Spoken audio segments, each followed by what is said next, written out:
Makini Herbal Clinic inaendelea kuwapa tabasamu wanandoa ambao hawakujaliwa kupata watoto hata baada ya kukaa kwenye ndoa kwa muda mrefu.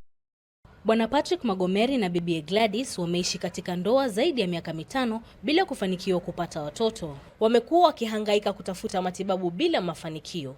Ushuhuda ambao niko nao hapa ni kwamba nimesimama na couples watatu, yani bibi na bwana, bibi na bwana, bibi na bwana, ambao wote walinifikia hapa katika Makini Herbal Clinic wakiwa na matatizo ya uzazi, lakini baada ya wao kuweza kushirikiana nami kimatibabu, Mwenyezi Mungu amejalia na wote wameweza kujaliwa na watoto. Naweza kuambia madaktari wa Makini ni wazuri sana, kwa vile mimi nashukuru. Katika ndoa kuna mpaka uwe na moyo. Katika ndoa mpaka uwe na moyo, kwa sababu hiyo mvutano iko unaweza ikosekani. Kwa zile kuja mama ndugu anasema niachane naye. Kwa sasa niko na makosa si yake.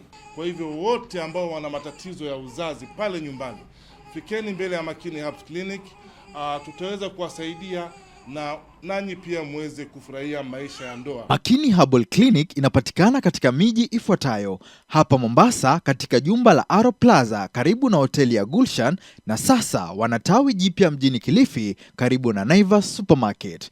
Kwa mawasiliano zaidi piga simu kwa nambari 0722522994 au 0733522994.